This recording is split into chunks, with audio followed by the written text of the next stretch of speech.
Okay,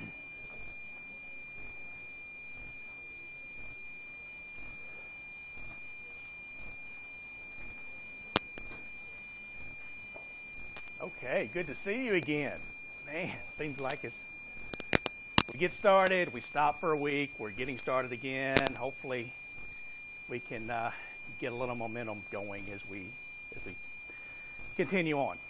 I apologize for not being here last week. I had a relative of my wife pass away in Michigan, and so it's just one of those things that it was right in the middle of the week on a Wednesday, and it was a 10-hour drive each way, and so it just didn't work out for class. But hopefully you did get my emails. As you probably have figured out by now, if you haven't been checking your email or your Tegrity, or excuse me, your Canvas, you might want to check them on a regular basis, because my life is a little crazy, and sometimes I really mean to be in class, but something pops up and I can't, and I try to let you know as soon as possible. So, check those emails. I don't want somebody waiting out in the hallway on a Tuesday or Thursday when I'm out of town going, where the hell's Laceville, so I will let you know. You just have to check your email for those announcements. Now, what I did, I posted some lectures from last spring covering the second half of chapter 2. Now, I realize if you listen to the first half of chapter 2, the Tegrity recording in this class, that there was a kind of a whining sound in the background. For some people, and I don't think it was a big deal. For others, it was really annoying. And so what I'm doing, I'm trying something a little different today. I'm kind of taking the volume down just a little bit, and so we'll see if it's any better. But I did go ahead and post the first part of chapter 2 from last spring, which I don't think had that whining sound in it, and then the second part of chapter 2, and then the chapter 4 lecture. Okay, so it's the same stuff that you would have had if you were sitting in class. Now, what I want to do today is just kind of go back and hit some of the highlights of chapter 2 and chapter 4, just to make sure. I'm not going to go over all of it. I'm just going to make sure everybody kind of understands what's happening. And then chapter 3, I saved that because that's a really important chapter in terms of I wanted to be here to go over that with you. And that's the financial statement analysis portion. And so that's really important to understand as we go forward. Now, as you can see, if you take a look at your syllabus, we're going to cover chapters 1, 2, 3, and 4 and have a test. So for the most part, after today, we will have finished 1, 2, and 4. We've got chapter 3 left. That'll take about a couple days, I guess. And so probably Thursday, possibly, we need to start looking into the future towards a first test date. Okay, so, and what I typically do is I will let you give me a couple of different dates to choose from, and then I will let you as a class vote on when you want to have the test. I don't mind, putting it out in the future some. I just don't want to get too far out where we're starting new material and you forget what we were talking about for this test. So, I'm pretty flexible. All I do is walk in here and hand you the test.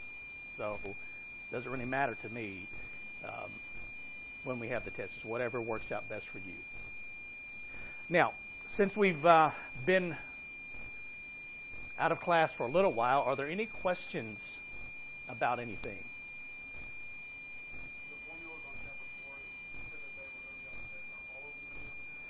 They will. All of the formulas, if you, let me see if it's here actually. If you go to your Canvas page and go down to testing materials, what you're going to see is a study guide for test 1, and then you're going to see a formula sheet for test 1. And essentially, this is going to have every formula that now these are we'll talk about these in chapter 3, all of these different ratios. But for example, let's see. There's really, for example, here's the average tax rate formula that's covered in chapter 2, the depreciable value of an asset formula, which is covered in chapter 4, maybe. So these are the ratios. And if you, anything that's considered a formula, if you don't see it on here, let me know. I'll be happy to put it on there. Okay? I'm not a big person who says, hey, you need to memorize all of the formulas. I think that's a really complete waste of your time. For 2 reasons. One is, in the real world, if you need a formula, you can look it up. Okay? It takes you all of 10 seconds to find it. But also, if you're doing the practice problems, if you're doing the homework problems, if you're reading the chapters, if you're looking at the slides, by the time we get to the test, probably, even though you don't realize it, you're probably going to know most of the formulas anyway. But it makes a lot of students feel better if they have the formula sheet there, and so that's fine with me. Okay, so you will get that. And as we'll see in a minute, in Chapter 2, there's a tax table. I will give you that exact tax table, so you don't have to memorize any of that. And then the depreciation schedule, which I think is Chapter 4, the percentages, I will give you that also, so you don't have to memorize any of that. Okay, good question. Other questions? Okay, let me remind you also that, and I've heard from 1 or 2 of you, but I sent out an email about a day at the Fed, which is when I take a group of students. We can take currently up to 8 students to the St. Louis Federal Reserve Bank, and essentially they go through with you what it's like to be a Federal Reserve Bank examiner. So they spend the entire day talking to you about this. They put a lot of time, a lot of money, and a lot of effort into doing this, and there's students from about typically 5 or 6 universities are invited.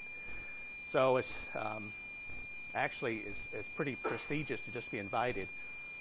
But if you're interested in something like this, either if you're not graduating right now, but you maybe are looking for an internship, or you just want to know more about it, the 2 requirements are you have to be a sophomore, which all of you fit that requirement, or you should, and you have to have a minimum 3.0 GPA.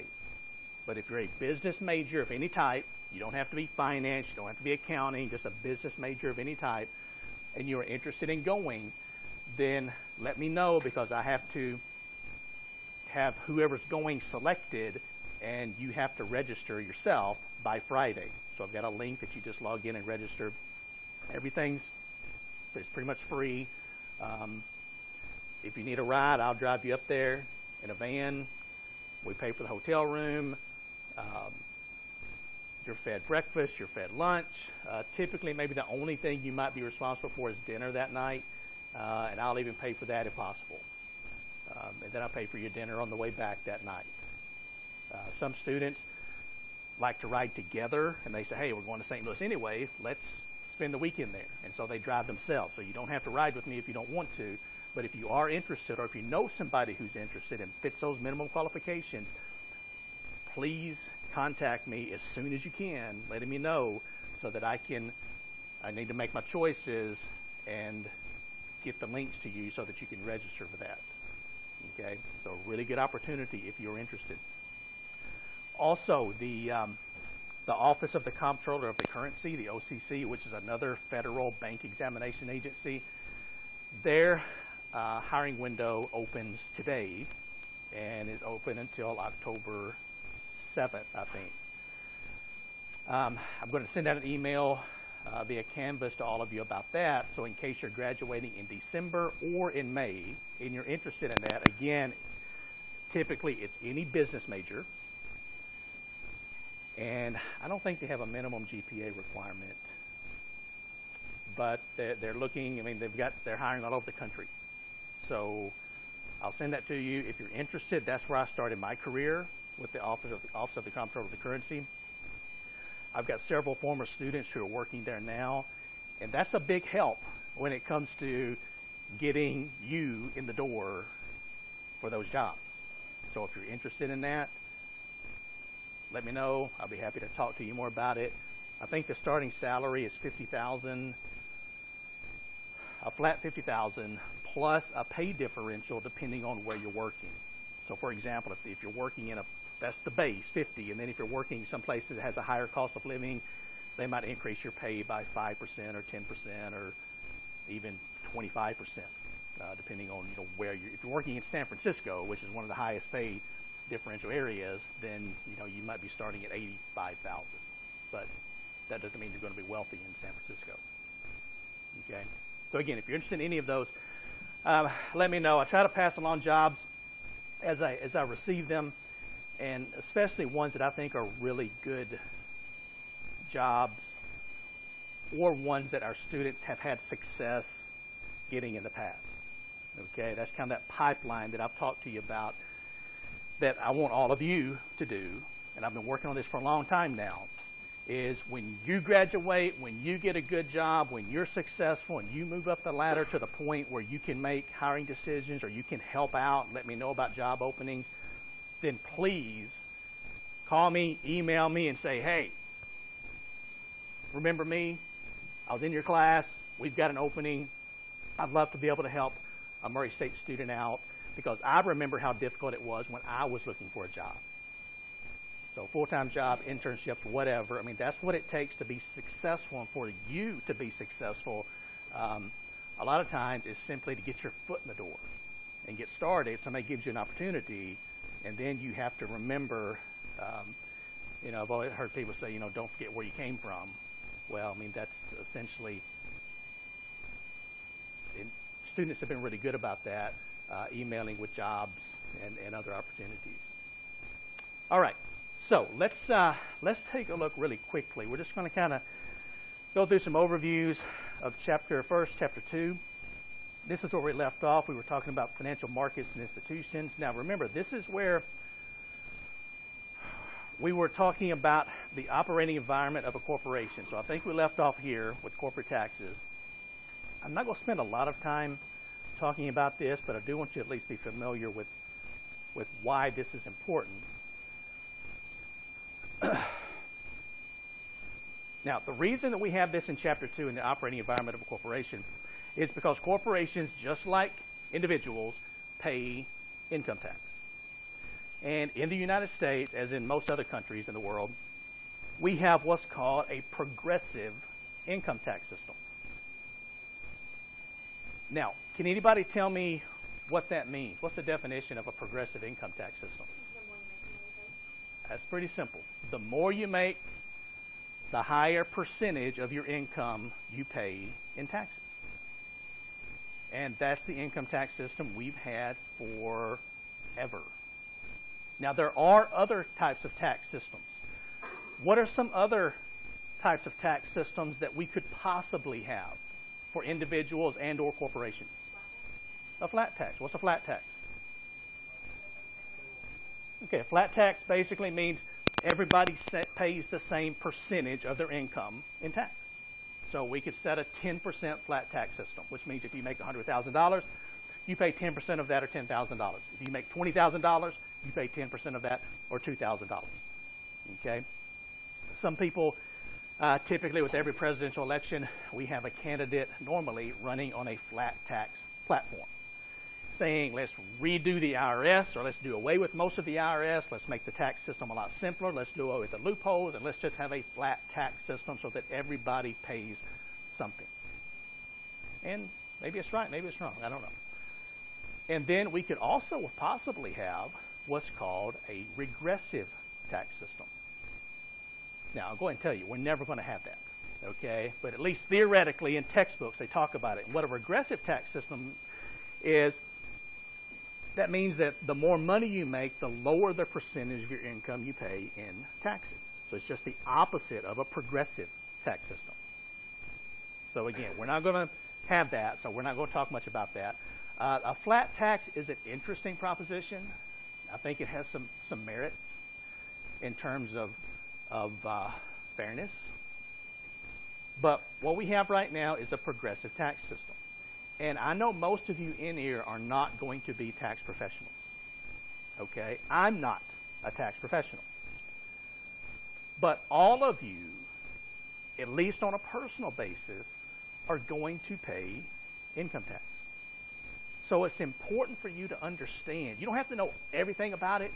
It's important for you to understand, though, what's happening within our tax structure, why you're paying what the taxes you are, and because you're the one who votes members of Congress into power, and they're the ones who set the different tax systems, tax rates, tax laws, all of this. So you need to understand it. You don't have to be a professional, but you need some, at least, opinion on the subject. Okay? Now, with the progressive tax system, a lot of times people say that, and typically it's not hard to get a discussion of this started. Is a progressive tax system, is it fair or is it unfair? And I'm sure some of you may have an opinion on this. Remember, progressive tax, the more money you make, the higher the percentage of your income you pay in taxes. And so just give me, if somebody's got an opinion on this, is this a fair system or is it an unfair system? How many people in here have ever paid personal income tax? Well, most of you have. If you've had a job, you've paid personal income tax. And it's kind of shocking the first time you get your first paycheck. I remember when I was in high school and I had a part-time job, and I'd worked so many hours that week, and I'd been calculating, okay, this many hours times this much per hour, and I'm going to have so much money to spend for the weekend. And then I get my first paycheck, and it wasn't what I thought it was going to be. The number I had calculated was there at the top. But then they had all these other lines of stuff. FICA, federal tax, state tax, sometimes local tax. And so by the time they got down to the net pay, which is my take-home amount, it was quite a bit less than what I started with. And so that was a pretty rude awakening and introduction to our tax system. Now, I'm not an anti-tax person. I think that everybody should pay taxes. I mean, you have to. We've got so much stuff to pay for. I mean, the seats you're sitting in, the roads you drove to school on,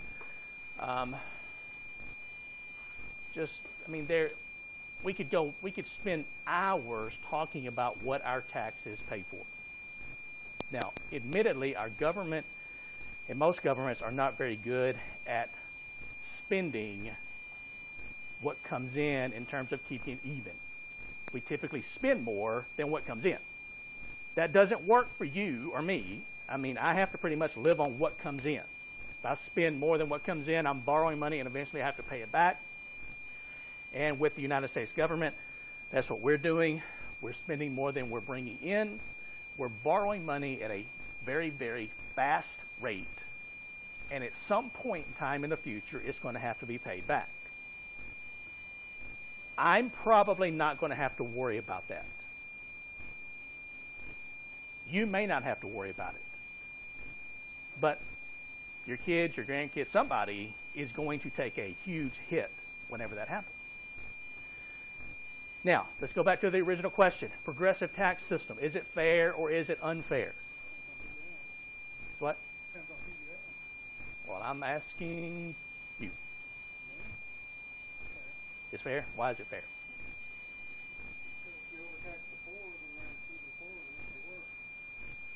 Okay. So if you overtax the poor, then they will be worse off than they originally were. Okay, so that's good. You may want to add to that? That is fair? Oh, I'll be back.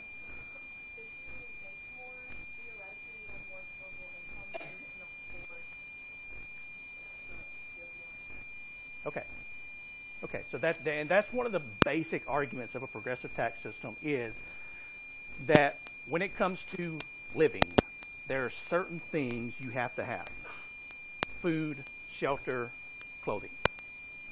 And those basics of life, if you make $20,000 per year, paying for those basics takes up a larger percentage of your income than if you make $120,000 per year.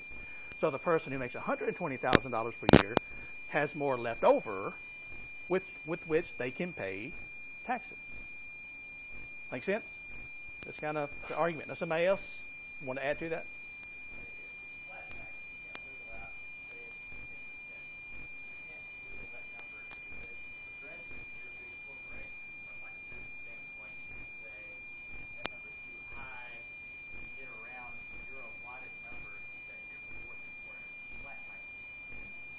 Okay, so what you're talking about is what's called loopholes or tax avoidance. And that's where, and we'll talk about that just a little bit in just a second, but that's where you take advantage of any tax deductions. And some people do look at that and they say, hey, big corporations aren't paying their fair share because they have these highly paid tax attorneys and accountants who find ways around paying taxes. And to a certain extent, I would agree with that. But if they're playing within the rules of what's legal, there's nothing really wrong with trying to minimize your tax burden. I mean, most of us do that. But you're right. I mean, there probably are too many loopholes out there, and that's what the argument for a flat tax is. We do away with all of these loopholes. We make it really simple. We could put it on one page. I mean, I don't know how many of you have filed Form 1040s or if you own your own business, but typically when I file a Form 1040 with my wife's business, with my consulting work and other things, and then work here at Murray State, with all of the tables and the supporting documents, if I print everything out, sometimes my tax return is in excess of 200 pages. 200 pages. It's this thick. Now, of course, that doesn't go to the IRS. That's just supporting documents and just the first, 30 pages or so that go in. But it's incredible. And I'm not the smartest person in the world. I'll be the first to tell you that. Okay? But I do know my way around numbers fairly well. And I use tax preparation software. And at times, I do my own taxes. It's probably stupid, but I do. Because I just like knowing that I can still figure out the tax system to some extent. And when I sit down and I start doing my taxes every year, by the end of this process, I mean, I've aged 10 years. I'm just like pulling my hair out. I'm stressed. I mean, it takes 2 or 3 weeks. I'm gathering documents, and it drives me crazy. And so if that's me, somebody with a PhD in finance, the average person, just the average person off the street who sits down and says, okay, I'm going to do my own taxes and try to understand it, that's got to be tough. I mean, it really does. It's so complicated that, that's the argument. If we have a flat tax system, we have one page. You put down how much you make times whatever it is, 7%, 8%, 10%, whatever the flat tax rate is, how much you owe, and you either send a check in or you ask for a refund if they've withheld too much money. Pretty simple. But you're right, corporations and some wealthy people, and it's not just that. Sometimes it's not the people who have really low income. Sometimes they have ways of skirting the system too. That if they were going to pay just a little bit in taxes, they can get out of that. So it's not just the super wealthy. Okay, now who thinks the progressive tax system is not fair? Anybody? Why is it not fair?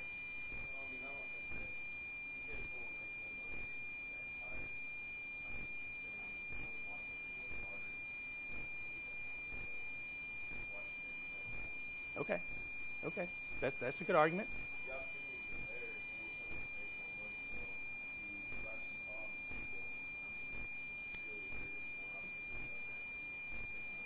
Okay.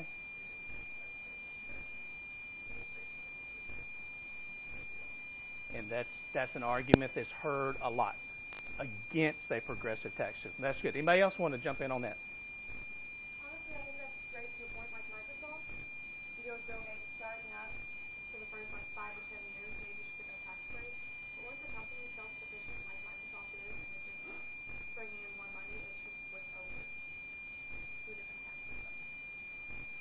Okay, and there are. That's a really good point, and there are regulations in place that helps startup businesses and with tax breaks to a certain point. We actually have some of those on campus here with our Business Incubation Center, where we provide businesses with locations to operate out of and other things so they can get their, kind of get their feet under them, and then they are forced to find their own location and that type of thing. But I do understand what you're saying. That's a good point. Somebody, let's see another hand go up somewhere. Okay, so we've had the.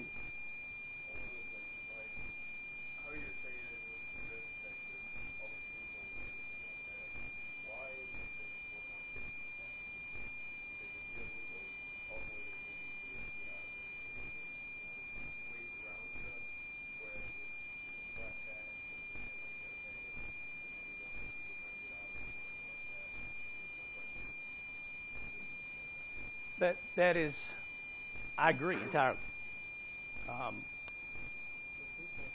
Unfortunately, do what? Well, that's true. That is true. I mean, there's everybody, and again, all of you have heard about 5 people give an opinion on this in this class, but again, you need to have an opinion on this one way or the other, because you're going to be paying taxes. And the reason that we have a tax system like we have, which again, I'm not saying it's right or wrong, I'm trying to stay very neutral in this discussion, but the reason against a progressive tax system, the main argument is that it penalizes people or businesses for success, or it penalizes you for hard work. For example, I've got, 60 people in this class at 12:30 on Tuesdays and Thursdays, and I realize, as entertaining as I can be, talking about finance, and believe me, that's really tough to do, I'm sure there's no other place on this earth you would rather be right now than here listening to me. Am I right? Hell no, I'm not right, okay? You'd rather be any place than right here. But you're here, and there's a lot of people, some of your friends maybe, that you graduated from high school with, who aren't here. Maybe they're working full-time, making real money, and they're taking real vacations, and they're buying new cars, and they're buying a house. Maybe they're starting a family. But you're here. And you're here because, there might be several reasons. You want a better life, you want to learn more about finance, but you probably are here in part because you think that with a college education, you can get a better job, and you can make more money, and when you make more money, you then get to pay more in taxes. Is this right? Wrong? Sound familiar? Okay. And so the tax system that we have, again, voters put members of Congress into power, and then they decide on our tax laws. Now, if you partition out the voters as to, let's say, low income, middle income, or high income, which of those 3 has the largest number of voters? Which one? Low income. Okay. Low income has the most voters. And then the second is middle income, and third would be high income. And so you've got a lot of voters who aren't paying much in terms of taxes, voting people into Congress, and if you're happy, if you're not, for example, if you're making X number of dollars per year and you're not paying any in taxes, do you want things to change? No. I wouldn't. And so you like the status quo. You want things to stay exactly the same. You don't want a new tax system. And So that's the hard part, is how do we get the low-income voters the skills, the jobs, the work ethic necessary to want to be more productive, to be, like you were talking about, to be successful, to better themselves, so that things might change if you don't like a progressive tax system. So again, I don't know the answer to all of this. I just want you to be aware of what's happening, and it's this way with us as individuals, and it's this way with corporations. Corporations that make less money pay less tax than corporations that make more money. And so this is what corporations deal with, and they go through a concept of, when you're looking at this, we're talking about different types of, income, regular income, a capital gain. A capital gain is simply, I simplified a little bit in here, when you sell an asset for more than its book value. Now, the book value, and you'll hear this concept quite a bit in here, that's what an asset is worth on the balance sheet. So that takes into account the concept of depreciation. And we'll talk about depreciation for just a little bit in chapter 4. Okay?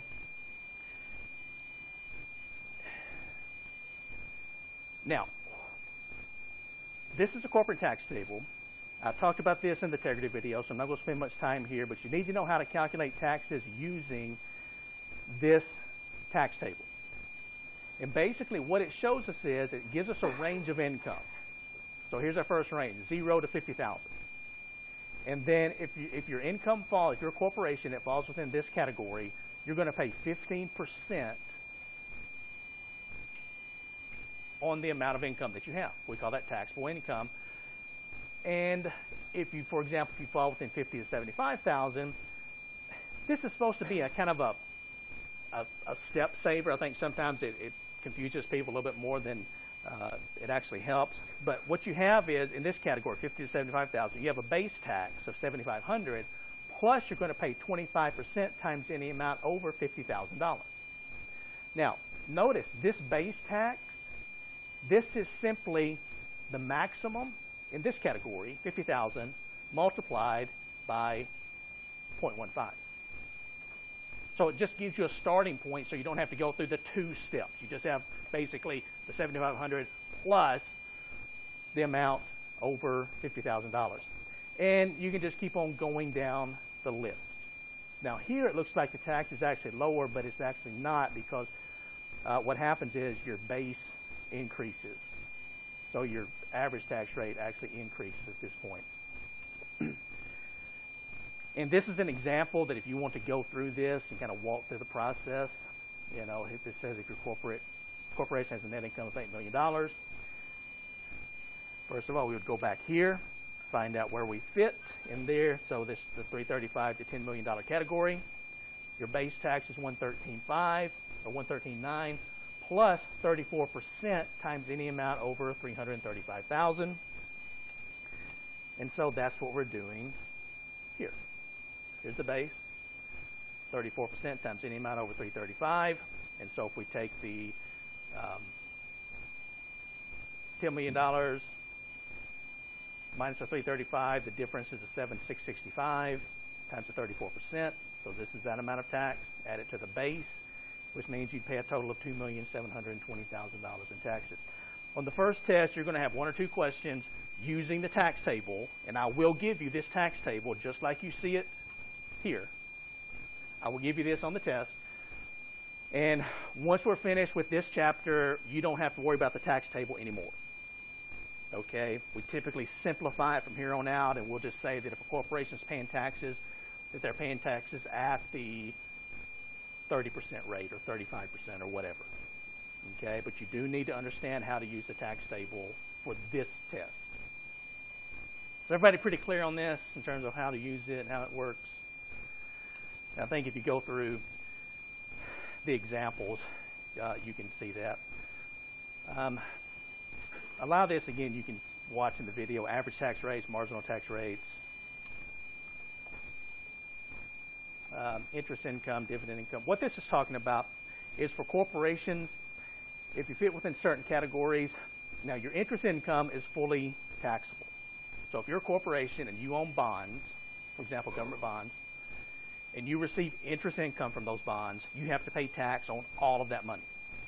But if you receive dividend income under certain situations, then up to 70% of this dividend income is excluded from taxes, which means you only pay tax on the remaining 30%.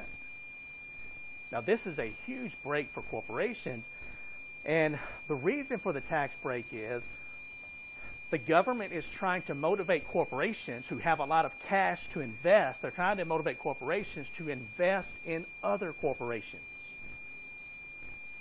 Because if other corporations have that cash, they can then develop new products. They can have the better research and development budgets. And that's going to move, they can employ more people who pay personal income tax, and that's going to move the economy forward. They don't do this just because they want to give a tax break to corporations. They don't do this just to be nice. Okay? And if you haven't figured it out by now, typically, most governments don't do anything just to be nice. There's typically a dollars and cents reason behind what they're doing. And they found it's cheaper to allow this tax exclusion for corporations than to not allow it. Now, for us, from personal taxes, we don't get this exclusion. Okay? This is just for corporations.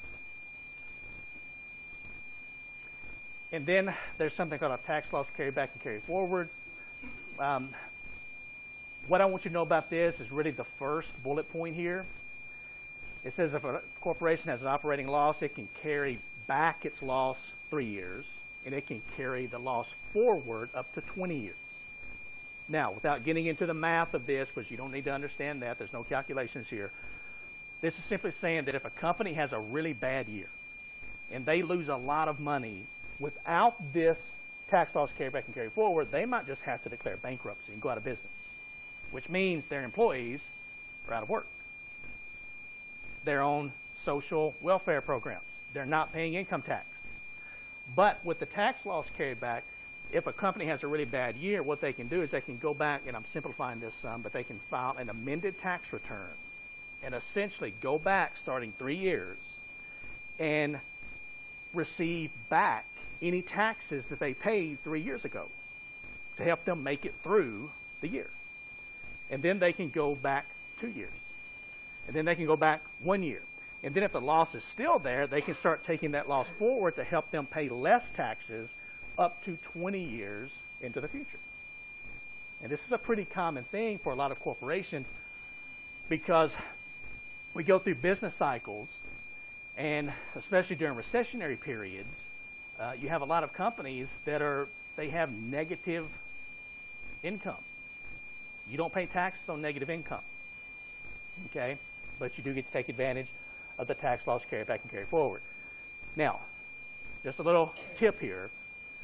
For you, on a personal basis, your income can go to zero, okay? That's it. You can't have negative personal income. So don't try that on your tax return. I heard about this in my finance class, and yeah, I heard Dr. Lace was saying something about tax loss carrybacks, and so I thought I'd try that on my personal return. Don't do that, okay? This is just for corporations. The whole, the negative, gross earnings or whatever, to eliminate your taxes, the government's getting a lot more strict on that for corporations, and our corporations are moving on stuff, very heavily, aren't they? Yeah, that's a good point. What they're doing is some corporations are moving their headquarters out of the United States because the United States has a very high corporate tax rate compared to other countries. And so they get a tax break by moving their headquarters from the U.S. to wherever, France, Great Britain, Canada, wherever. They're trying to close up some of those loopholes that allow that because some of these corporations have received benefits from the government in the past. And again, the corporations are simply doing what the law allows them to do. So until those loopholes are closed up, I really can't blame them for doing it. You know, for example, from a personal standpoint, if you have a home mortgage, you own a home and you've got a loan against it, the interest that you pay on your home mortgage is tax deductible. It reduces your taxable income. And for example, personally, I mean, I take that deduction. And anybody in here who owns a home and has a mortgage should take that tax deduction. There's nothing un-American about it. There's nothing illegal about it. It's just a tax deduction that you take. If you have a child, you get a tax deduction for that child. If you have 6 children, you get a tax deduction for 6 children. I mean, there's nothing wrong with claiming those as dependents and getting a tax break for that. That's what's called tax avoidance. And tax avoidance is completely legal. Now, there's another term you need to be familiar with. That term is, tax evasion. There's a difference between tax avoidance, completely legal, and tax evasion, which is illegal. Tax evasion means that you have 1 child and you claim you have 6. Okay, that's illegal. That's tax evasion. Tax evasion is not claiming certain income that may come in, and you're just like, I don't think anybody will know about it, and so you don't claim it on your tax return. That's tax evasion. Okay, that can be very serious. You can actually go to prison for certain levels of tax evasion. So you need to know those 2 terms: tax avoidance, completely legal; tax evasion, illegal. Don't get them mixed up. Okay, it can mean the difference between jail time and no jail time. So on the carryback and carry forward, say a business has a bad year in 2014, and they do the amendment tax return, and in 2015 they have another really bad year. Does that snowball and they do that again? Yes. Now what it does is, and it's not unusual for businesses to have concurrently tax loss carrybacks and carry forwards. Now sometimes it may be 2 years in a row. Sometimes they may go 8 or 10 years and then have another one. But what they have to do is they have to go back 3 years. You have to go back 3 years and start, and then start moving forward. And so the example you gave would be they would go back 3 years for the first year, and then on the second year that they had a loss, they would go back, but if there was nothing there because they already claimed that, then they would start moving forward with that. And again, you're looking, I mean, again, a tax loss carry back and carry forward, it sounds like, wow, corporations are really getting a big break there. But you have to keep in mind, they have to have enough cash flowing to keep the doors open. And too many bad years, it doesn't matter how much of a tax loss carryback carryover they have, they're going to have to go bankrupt. So it sounds really like a really great thing for corporations, but you have to keep in mind they're losing money. Now, sometimes they're losing money because of some huge write-offs that they took. So they're trying to manipulate their financial statements or taking some big losses. Other times it's because of depreciation, big depreciation costs, which is a non-cash expense, which we'll talk about in Chapter 4. So there's lots of reasons why corporations may or may not make money. When I was in banking, when I was loaning money to corporations, I would have a lot of companies, especially family-owned corporations, who every single year would barely make a profit. They'd barely break even. And if you're looking kind of from the outside in, you think, well, how can a company stay in business that hardly ever makes a profit? Well, let's say you're a family corporation and mom's the president of the company, dad's the vice president, they've got a daughter who's another vice president, everybody's employed, and they give them really big salaries and bonuses. Well, you can take a profitable company and make it look very unprofitable simply by paying out a lot of your profits in terms of salaries on the income statement, so it looks like you're making $0. And how much tax do you pay on $0? Nothing. So again, some creative bookkeeping within the IRS laws can reduce your tax that you pay. Now again, you have to be careful with that because you can get excessive on the income and bonuses and get in trouble. But again, you can make your company look very, very unprofitable when actually you may be doing pretty well. That's why we would always look at what's called the cash flow of a corporation and do a cash flow analysis, because that was a more accurate picture of how much cash was a company actually creating that they could use to pay back the loan if they needed to. Okay, does that make sense? Doesn't that make sense in terms of what we're talking about? All right, and then this, we'll skip through this. Let's talk about the SEC, and you can take a look at this on your own. The SEC stands for the Securities and Exchange Commission. Now, this last weekend was a great weekend in the United States. You may want to know why. It has nothing to do with Labor Day. College football kicked off. Yes, it was a great weekend in the United States. College football season has kicked off. Okay, so life is going to be good for the next several months. So, if you grew up in Tennessee or Kentucky and you see the letters SEC, you're thinking, why are we covering the Southeastern Conference in my finance class? Okay, this is not the Southeastern Conference. This is the Securities and Exchange Commission. So don't get those two confused. The Securities and Exchange Commission is the police force of the investing world. So they have a lot of power and they do a lot of things. They look at things like insider trading. They look at, companies that are issuing stocks, companies that are issuing bonds. They investigate, a lot of different things. And so they're in place to essentially make sure that our financial markets work like they're supposed to. Because if there's a breakdown in the financial markets, even if you're not invested in the stock market, it still has an effect on you, typically a negative effect. And so this talks about the SEC and goes through the investment banking process, et cetera, et cetera. So I'm not going to, you can see some of these. If you see something, this is just a little tip here, but if you see something in red on these slides, you may want to pay special attention to that. Now, I'm not saying just look at things in red. I'm just saying that if you see something in red, that probably means it's pretty important. The one other things in red probably most likely on the Yes. Okay, so the investment banking process.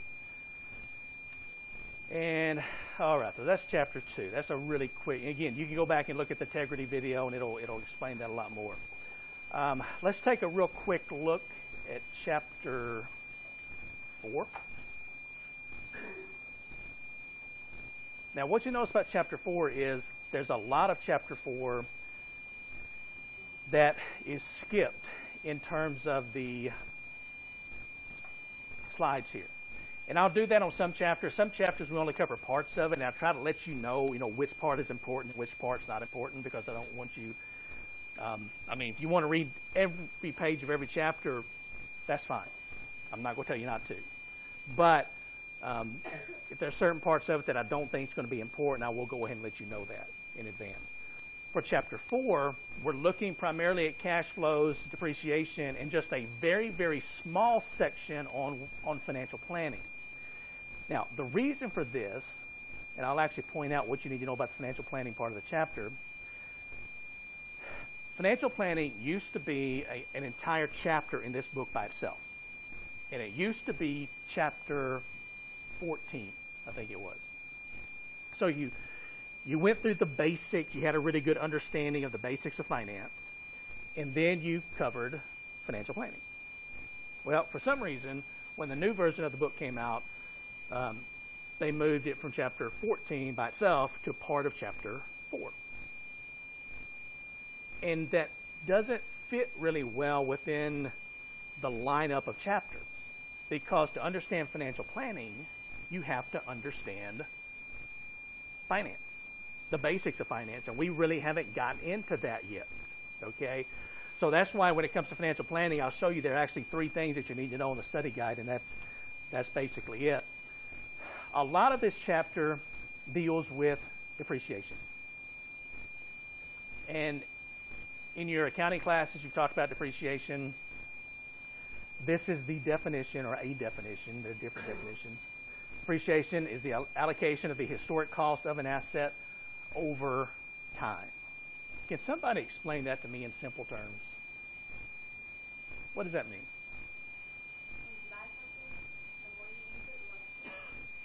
Okay, so when you buy something, the more you use it, the less it's worth.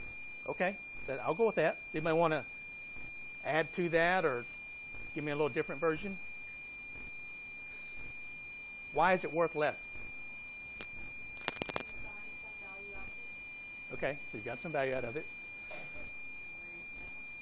Does what? Okay. Okay. That's exactly right. It wears down. For example, if you buy a company car, the depreciation period for a company car is 5 years. And the government says that as you use your company car, it's going to become less valuable each year. And it does. You put more miles on it. It has wear and tear, and it becomes less valuable. But the thing about it is, the government tells you essentially what percentage of the value of that car you can deduct as a depreciation expense each year. So if you buy a company car in the first year, you find you really don't need it, and you only drive it 100 miles, you can depreciate the same percentage, or you have to depreciate the same percentage as somebody who bought a company car and drove it 100,000 miles that first year. Okay? So a lot of times depreciation and depreciation expense doesn't really have anything to do with the real world drop in value. It's just what the IRS says you have to do. Now again, when it comes to taxes, there's a lot of different ways around it and a lot of different depreciation methods. What are some other depreciation methods besides, now in this chapter we're going to use what's called the Maker's method. This stands for Modified Accelerated Cost Recovery System. Modified Accelerated Cost Recovery System. But there are other depreciation methods. What are some others? Double declining balance method. What else? Straight line depreciation. What else? Some of the years digits methods. Okay, so there's lots of different ways that you can depreciate assets. Some make you look more profitable. Some make you look less profitable. And it's not unusual for a corporation to have 2 or 3 sets of financial statements. There's nothing illegal about that. One may be for tax purposes. For tax purposes, you want to look as unprofitable as possible because you want to pay less in taxes. If you've got a set of financial statements maybe for stockholders, you want to look as profitable as possible. And then maybe you might have a set of financial statements for management to use to make decisions. I mean, there's nothing wrong with having multiple sets of financial statements. But when it comes to depreciation, you need to know it's what's called a non-cash expense. And that's the great thing about depreciation, which means cash doesn't actually leave your company's checking account. It's just a bookkeeping entry, but it reduces your taxable income, which is what we're trying to accomplish. And when it comes to depreciation, we typically prefer a shorter depreciable life to a longer one. And the reason for that is simply you can deduct a larger proportion of the cost of the asset, which means you're reducing your taxable income. And again, that's what we call tax avoidance. Now, this is on your formula sheet, actually, the depreciable value of an asset.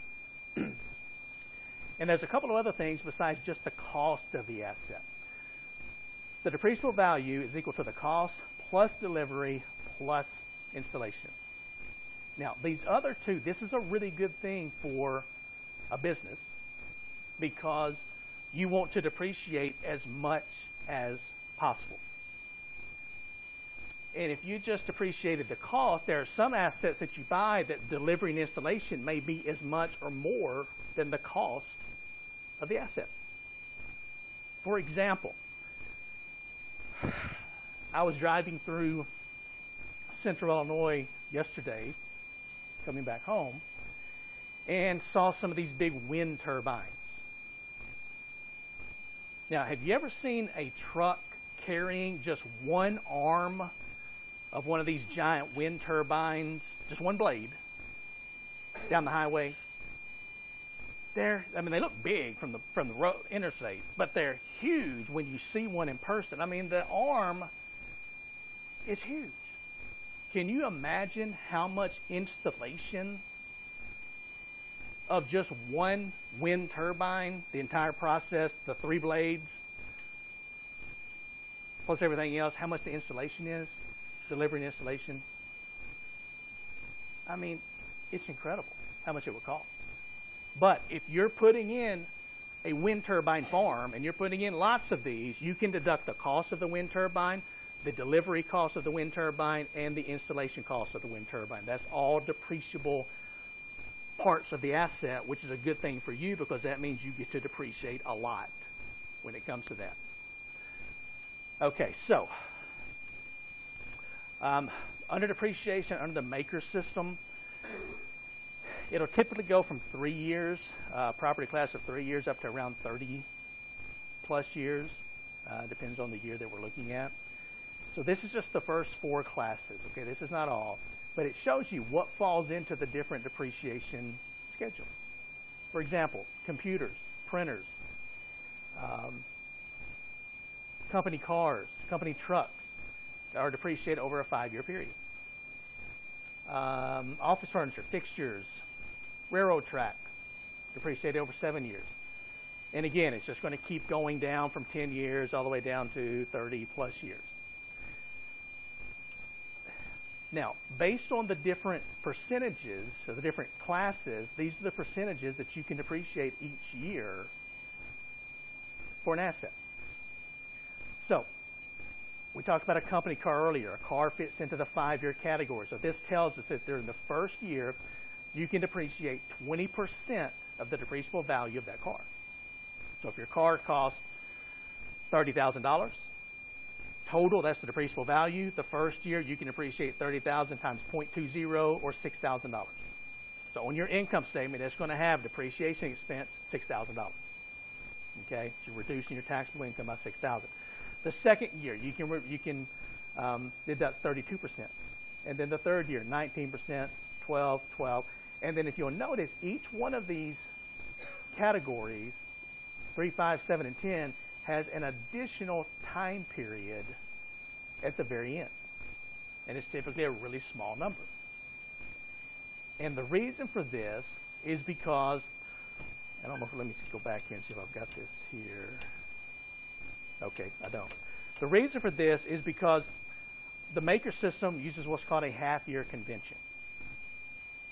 And what that means is we assume that under the maker's depreciation system, you're putting an asset into use in the middle of the business year, typically July 1st.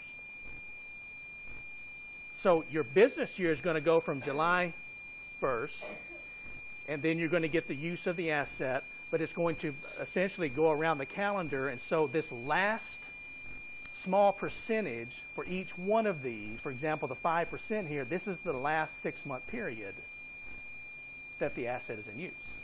So even though we call it a 5-year schedule, we have 6 calculations. And notice all of these have to add to 100%. Now, it's a really simple process because you're given the categories. You don't have to figure it out, is it 3 or 5 or 7? It will tell you you're depreciating an asset over 5 years or 7 or whatever. And also, I'm going to give you for test purposes, I'm giving you this table. So it's exactly like you see it here. So you don't have to worry about memorizing the percentages.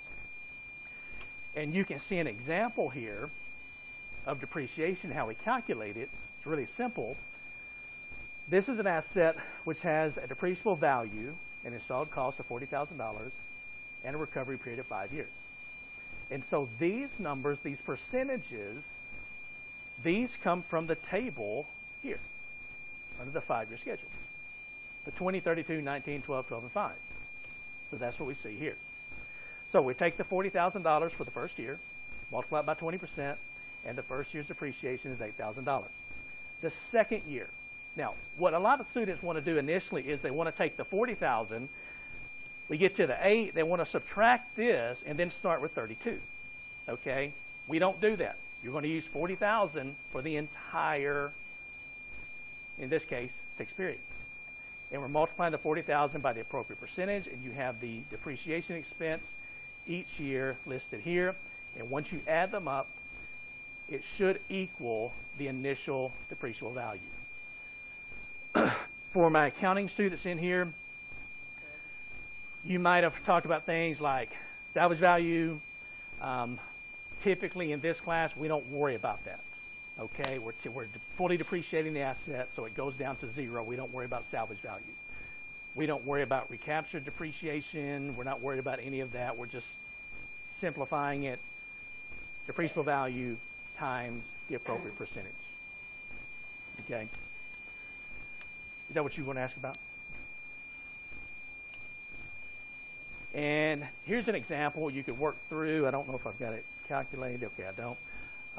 But this is, you purchase a piece of equipment for $20,000, deliveries $2,000, installations $3,000, has a 5-year depreciable life. Calculate the annual depreciation expense using the table. And so if you wanted to do this yourself, you could. The total depreciable cost is going to be how much?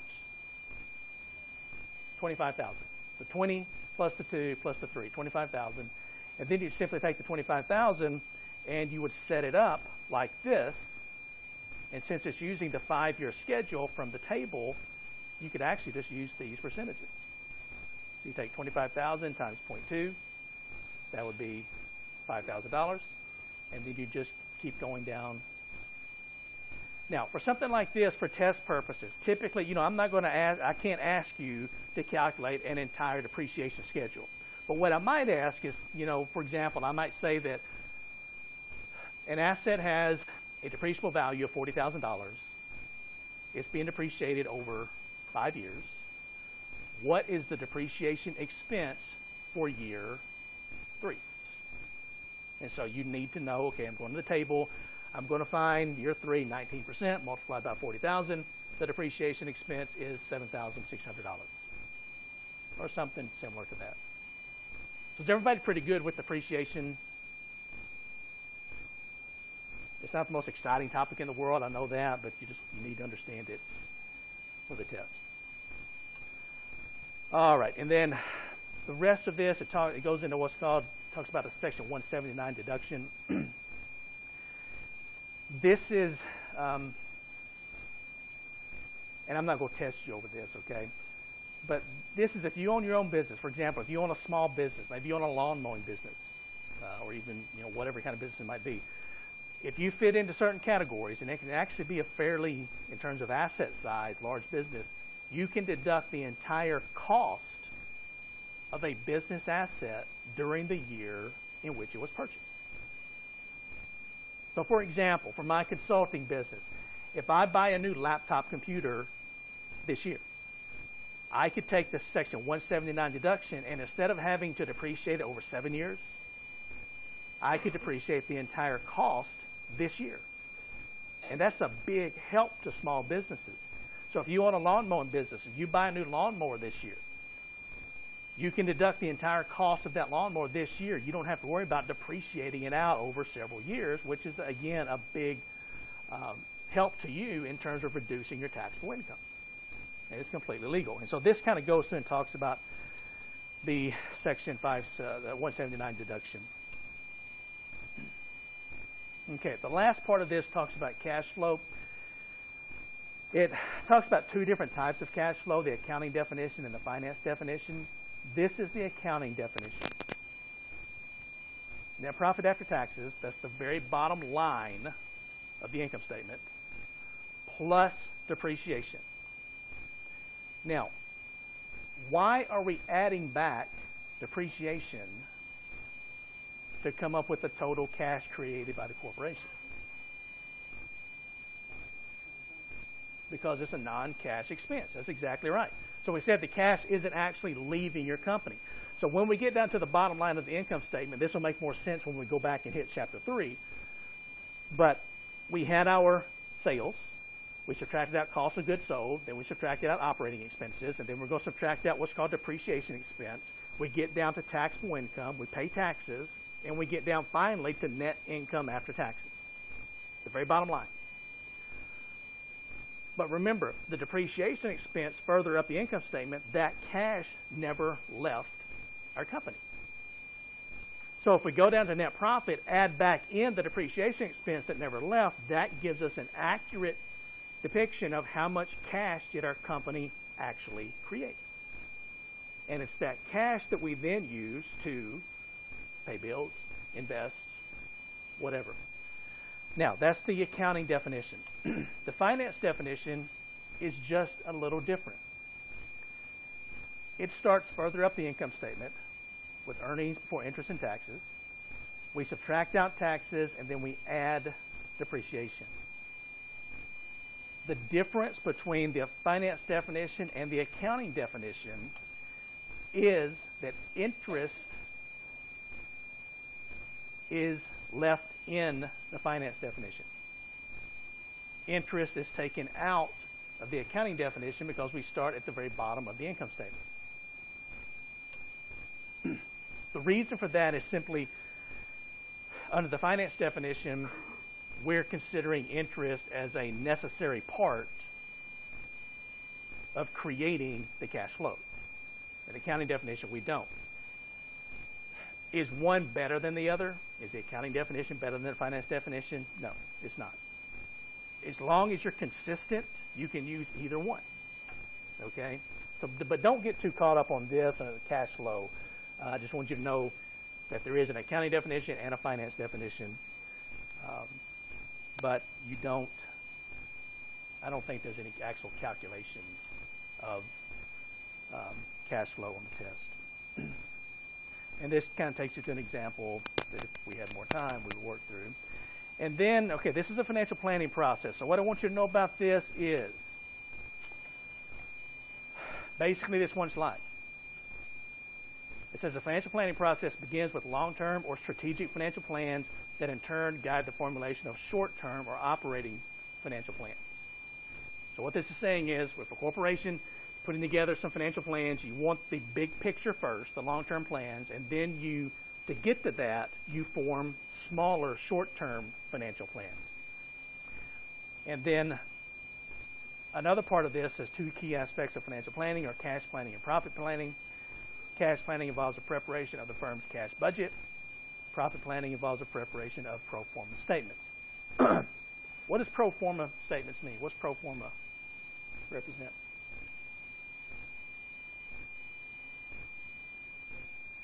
Projected. Okay, so pro forma simply means projected, or what do we think, what do we estimate our financial statements are going to look like in the future. Now, I'll show you where this actually comes in on your study guide, this one slide. Okay, you can kind of skip, this is coming up pretty soon, but this is typically if we had covered Chapter 3 already, and then we're at Chapter 4, well, we've got to go back and cover Chapter 3. Let me show you here on your study guide really quickly.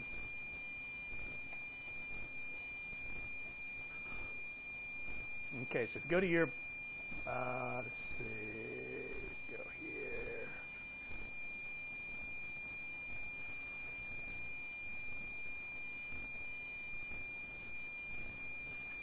Okay, if you go to your study guide, you'll see it's broken down by chapter.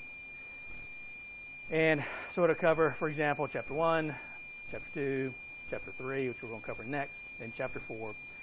And these last 3 items from Chapter 4, all 3 of those questions could be answered from that one slide in Chapter 4, the financial planning slide. The primary purpose for preparing a cash budget, the primary purpose for preparing pro forma financial statements, and short-run and long-run financial plans, basically which one of these comes first. Okay, so that's what I was referring to on the study guide, is the financial planning part of the chapter. Anything else in the chapter you're not responsible for in Chapter 4. So all this stuff that's on the study guide is pretty much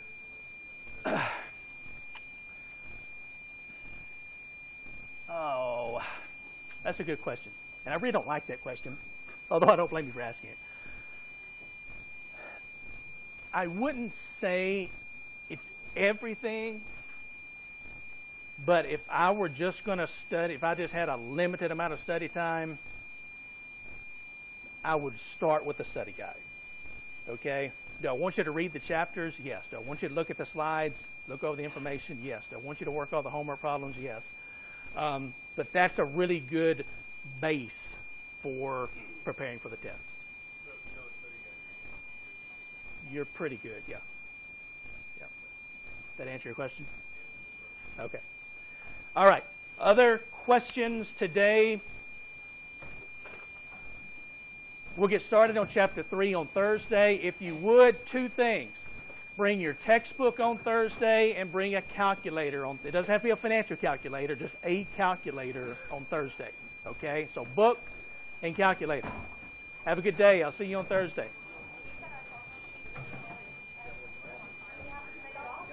I'll have it.